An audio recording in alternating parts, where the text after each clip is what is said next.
يا ربي صل على النبي والآل وصحبه غوث أعظم. طوبى لطلاب الجناب الأكرم عمي جناب القطب غوث أعظم. السيد الحسني باز أشهبي مدفول طه حيدر لتكلم. وهو الذي من كان نال باسمه في شدة ينجو بغير تنجم. ومن توسل في لبنته به قضيت ولو كانت ببحر القلزم. فإنه لم قط يفعل فعله إلا بإذن إلهه المتكلم.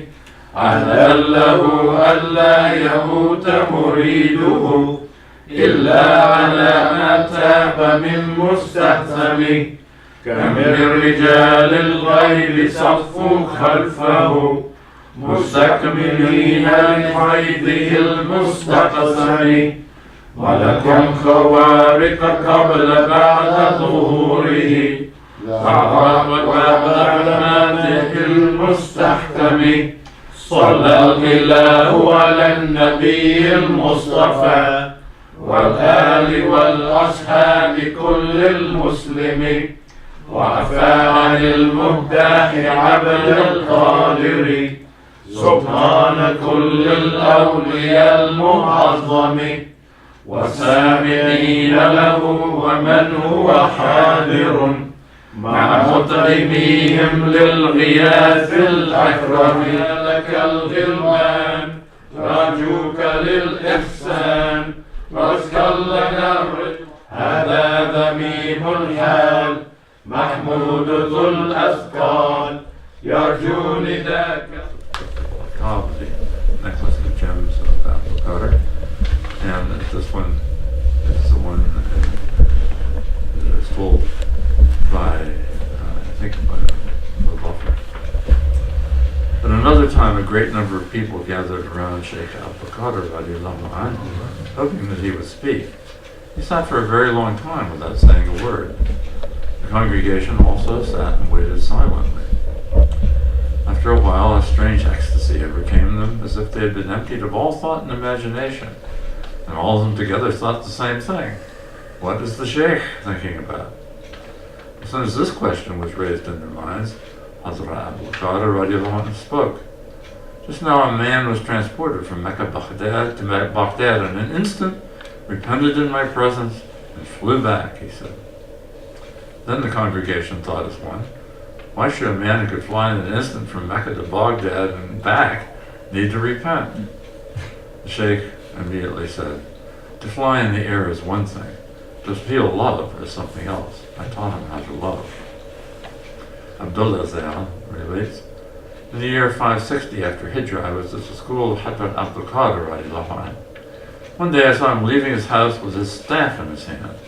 I said to myself, I wish he would show me a miracle with that staff.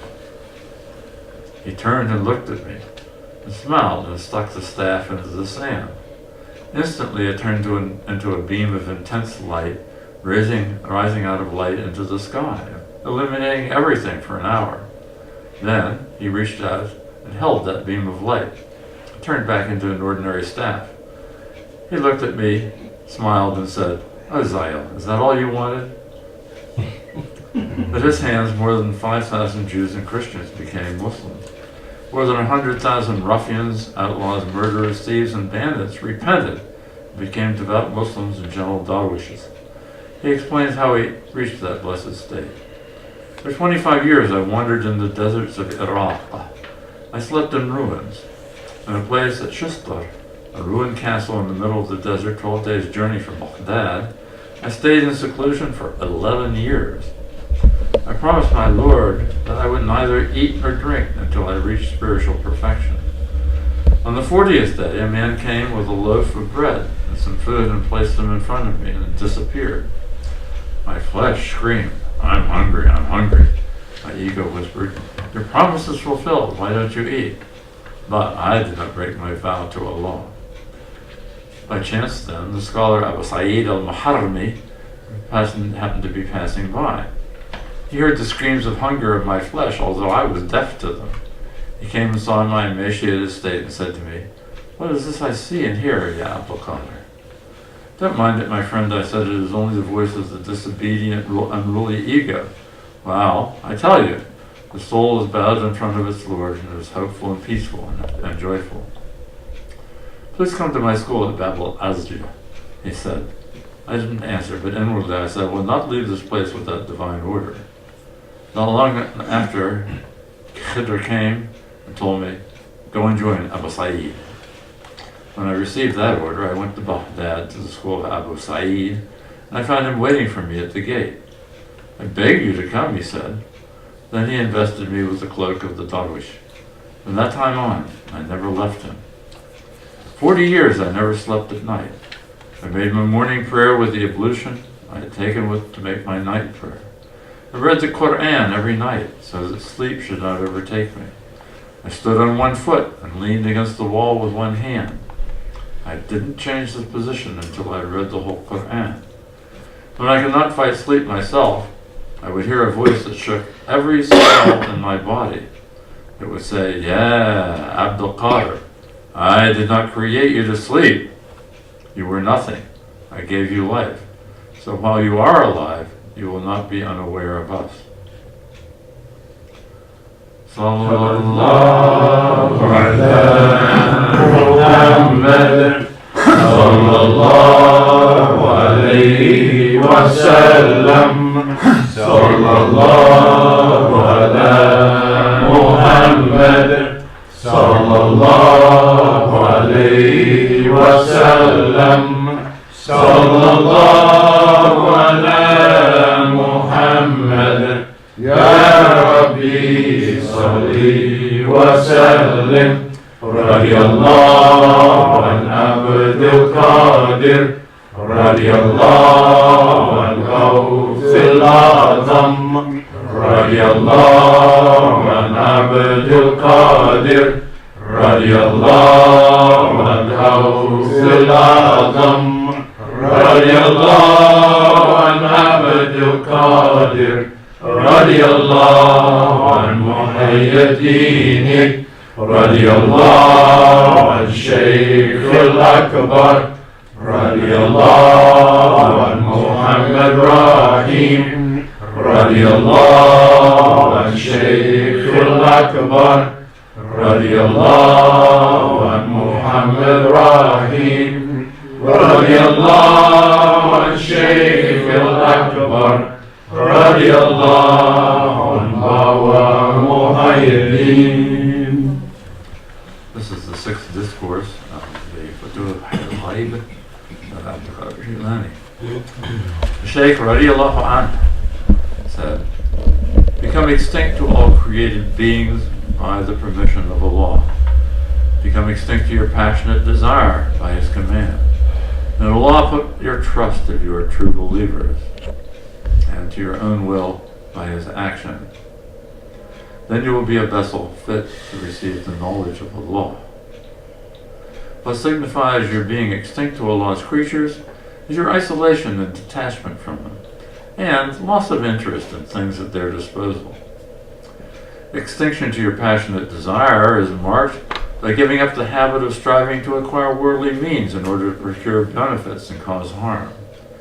You make no movement on your own behalf. Do nothing to or for yourself on purpose. Take no action to defend or help yourself, but entrust all that to Allah Ta'ala, because He was in charge of it in the first place, and He will take care of it until the end, just as it was entrusted to Him when you were hidden inside the womb, when you were a suckling babe in your cradle.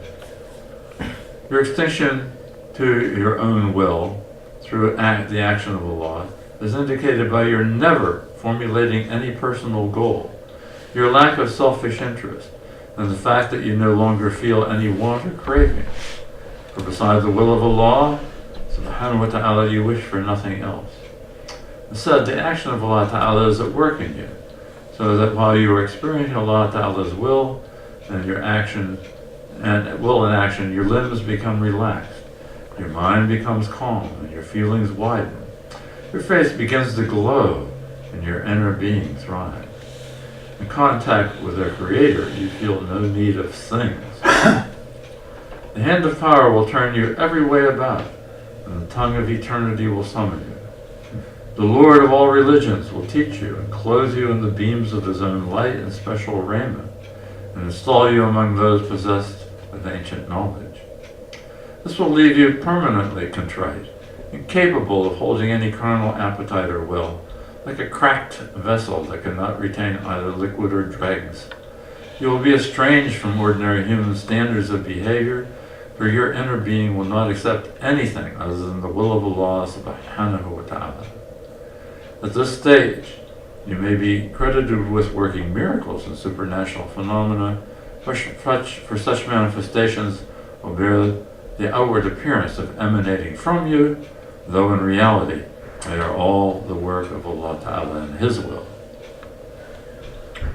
Now you will be admitted to the company of those whose hearts have been shattered, their human willpower broken, their carnal appetites eliminated, and who have then been re-endowed, but with a will that is sublimely, the will of the Lord sublime.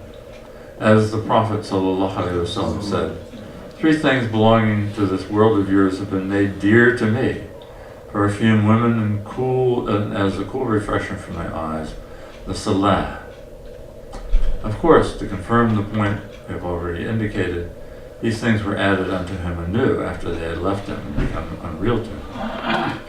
Allah Ta'ala has said, I am with those who are broken-hearted on my account. So Allah Ta'ala will not be with you until you totally disown your own desire and your own will. When these are broken, and when you contain nothing stable or useful, Allah Ta'ala will create you afresh and install in you a new power of will for you to exercise. If any element of self creeps into this newly created will, however, the Lord subhanahu wa ta'ala will smash it again. You will always be left broken-hearted, because He will repeat this process until the book of destiny ends with reunion. This is the meaning of I am with those who are broken-hearted on my account.